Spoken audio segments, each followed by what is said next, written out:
Hi again, it's me, and I'm going to break some news today.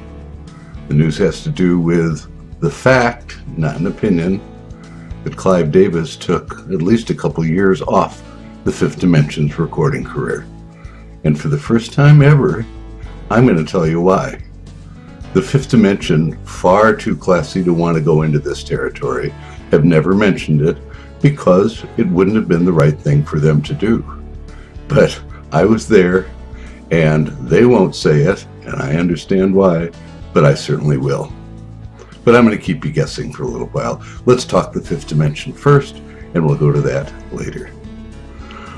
Okay, the Fifth Dimension was the group that I most loved when I was coming up, getting ready to be a staff producer in Los Angeles. And when RCA hired me as a wet behind the ears 22-year-old know-nothing, they asked, "What would you like to produce, John?" And I said, "Well, maybe something like the Fifth Dimension, my favorite group." That's when I found, a couple months later, the Friends of Distinction playing at the Daisy, a little club in Beverly Hills, and signed them to RCA. And we had Grazing in the Grass and Going in Circles together, both of which went gold, which for a 23-year-old at that point was absolutely unexpected and delightful. Okay, flash forward a few years later, and I had produced a chart record or two on Willie Hutch at RCA, 3 chart records for a competitive group to the Friends and the Fifth Dimension called 5 Flights Up, had 3 chart records with them, had a chart record with Carl Graves at A&M, Baby Hang Up the Phone, and then all of a sudden, the Hughes Corporation has offered me by my mentor Don Berkheimer at RCA, and we had 2 hits. One, my absolute favorite, Freedom for the Stallion, which had racial overtones, and I loved it. It made a statement. And Rock the Boat, which I really didn't like, but made me a lot of money. And it went #1 in the world, sold over 4 million singles, etc. When we initially met, Clive and the group at his suite at the Beverly Hills Hotel, and we went over some possible material for the act. And they liked it, Clive liked it, I loved it, and we decided that they'd give me a try. Let's just step back for one moment, and I'll explain to you why I started this clip with what I started it with. First, you heard Bones Howe's One Less Bell to Answer with Marilyn's beautiful vocal.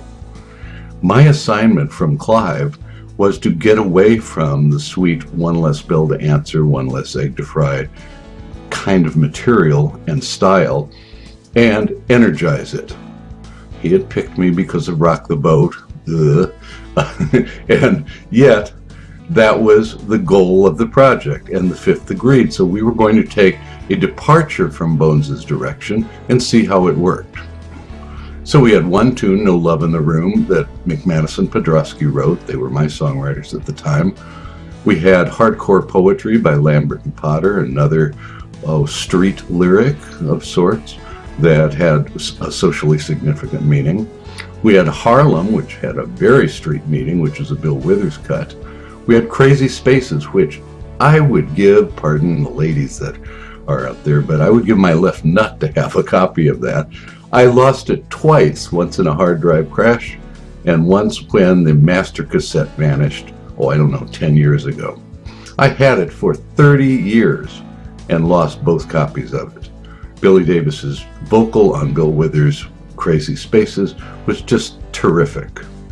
On Crazy Spaces and Harlem, we had James Gadsden, the famous lumberjack drummer who just drives everything amazingly, and I'm so proud of those cuts. But I digress. So Clive brought to the table 2 cuts. One, which we were not allowed to record if Olivia Newton-John decided to release it as a single. It was an unheard of song on an unreleased album getting ready to be released by Olivia Newton-John called I Honestly Love You. Well, darn it, Olivia had a big hit record on it, and though we had rehearsed it with Marilyn and the group and it sounded terrific, we weren't allowed to record it because of Olivia's doing it at the time.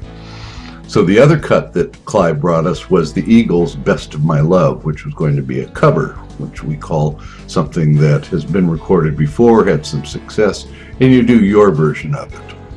Well, frankly, this song did not match the Fifth Dimension at all. But we had all the tunes that we liked, the Fifth and I, and we basically threw Clive a bone and said, okay, we'll do this track. The finished production, which was all my fault, is a disaster. And not only is it the wrong song for the group, but every decision I made, particularly the string charts, is just bad errors. If this had been a potential single, I don't believe I would have let this stuff slide by. But since it was a cover, we just kind of went forward with it, and I did a very, very poor job. Here's a little bit of the original mix, and then I'll give you a little bit of my remaster that I did a couple of days ago. We tried to talk it over, but the words came out too rough. I know you were trying to give me the best of your love. Oh, sweet darling, you get the best of my love. You get the best of my love.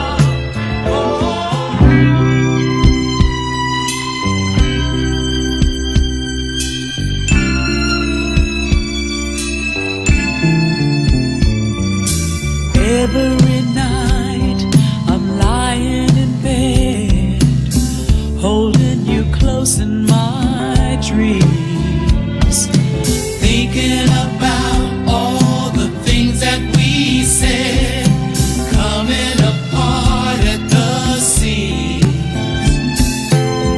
We tried to talk it over, but the words came out too rough.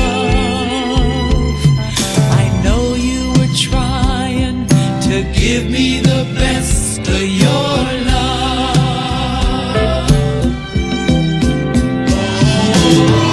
Oh, sweet darling, you get the best of my love. You get the best of my love. Oh, sweet darling. Okay, welcome back.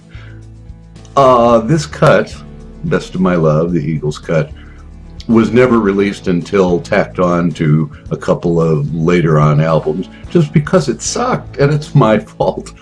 Not for accepting the song. We could have done that and done fine. The group can sing anything. The Fifth Dimension can sing anything. I just mishandled all of it. The vocal parts, particularly the strings, etc. Bad, bad, bad, bad, bad. But the other cuts I'm really proud of. The Fifth Dimension was a democracy. That is, we sat around a boardroom with their musical director and their manager, Mark Gordon, and we all raised our hands on what songs we would record and what we didn't want to record, and the majority rules. Same thing on who sang lead vocals. Anyone who wanted to sing lead on a track we had selected would audition in front of us, and then we would vote again to say, okay, Billy, you've got this one. Okay, Marilyn, you've got this one, by majority vote. Clive hated that because he really didn't want Billy singing stuff. He wanted to keep Marilyn out front, but so be it. So we went into the studio, and I really think that we captured the intensity that we wanted for potential singles with No Love in the Room and Hardcore Poetry. Just my opinion. Harlem should have been an album cut. Clive mistakenly released it as the first single off of our project, and that's a disaster. Some radio stations returned it to Arista broken in two, saying that isn't the Fifth Dimension that we know and love. Well, no kidding. It was an experiment. Underlined, an experiment. We had fun doing it. Same thing with Crazy Space. That probably wouldn't have been a single, but we had fun doing that too. So we had potentially two singles out of our sessions together. And with Clive coming out with Harlem, which was just disastrously received, he followed it very wisely with what should have been the first release, in my opinion again, and that was No Love in the Room. No Love in the Room started climbing the charts. It went, even in its very short run, to number 15 in the United States on Billboard's middle of the road or easy listening top 100. But here's what really happened. And this is the story that hasn't been told before. So I'm going to tell it to you now. Okay, so No Love in the Room was released. It's going up the charts. It's starting up the charts. And it's getting bullets, initial bullets. Those are things that you get from Billboard that shows positive movement in airplay and sales. So here we are watching this, all excited. And one evening, my wife and I went out with another couple that we often went out with, and it was Holly Smith and Howard Kalmanson. Howard Kalmanson happened to be the CEO of a large radio airplay consultancy. And when I played him No Love in the Room, he said, "John, this sounds to me like this is a smash. This is a hit. But there's something really wrong because none of my stations nationwide are playing it. Would you mind if I looked into it for you and I'll call you back tomorrow?" And so he did. The next morning he woke me up and he said, "John, are you sitting down?" And I said, "No, I'm lying down, but good enough. What do you got, Howard?" And he said, "You don't know this." This is an exact quote. "It seems that your group, the Fifth Dimension, and Clive Davis aren't really fond of each other." And I said, "Well, I'm not very fond of him either, so yeah, that probably sums it up." He said, "Well, you know, Clive likes artists like Barry Manilow and others who really kiss his ring, basically, and suck up to him a lot. So the Fifth doesn't do that. Is that correct?" And I said, "Yes." So here is the part that is the stunner. He said, "John, you don't know this, but Clive has had it with the group. So he has simultaneously pulled your single, No Love in the Room, from airplay, from the stores, pulled the album, and sent a contract release of the Fifth Dimension's recording contract to either their manager or their attorney." And I said, "What?" He said, "Yeah, the Fifth Dimension no longer have a recording contract with anyone, let alone the label that they have been the #1 star and #1 seller for years." Granted, it was called Bell Records until Clive changed its name, but that was the fact. So I was really stunned, and I called Marilyn and Billy and I said, "Can you check this out for me? I don't want to report it as true. Check with either Mark Gordon or your attorneys and see whether you've been dropped. As the most successful act on the label, see whether Clive Davis just dropped you while we have a record going up the charts." And they called back and they said, "It's true." Well, all our hearts were broken, and we'll never know what could have been. I would have loved to have done more sessions with them because we were just getting to know each other. We were just getting started. We had a lot more experimenting to do. The Fifth Dimension gracefully offered me early on, when they were pleased with our work ongoing, they said, "John, we'd like you to produce our next album." They then had to call me back and say, "John, we haven't been able to find a contract to go to since we've been dropped by Clive from Arista, but we finally did, and it's at ABC Dunhill, and one of the requirements at that label is that Jimmy Webb, the writer of Up, Up and Away and so many other tunes, and who was the creative force with Bones Howe and Johnny Rivers on the Up, Up and Away album, ABC insists that Jimmy Webb produce us." And they said, "We know that we promised you the next album, and we can't tell you how sorry we are." And now comes the part where no other artists have ever been this kind and generous. They said, "You know that we own half the publishing with you on No Love in the Room. That was part of our deal." And they said, "Since we can't honor our deal to go forward with you as producer, we're going to give you all your publishing back on No Love in the Room." That's unheard of. That's wonderful. That shows you the class, the integrity, and the heart of good people. And trust me, the Fifth Dimension to a person was comprised of good people. I would say outstanding people. So that's the story behind No Love in the Room, Fifth Dimension, Clive Davis, and his dropping the group from the label because they wouldn't kiss his ring. That is fact, and you can take it to the bank. and thanks for watching.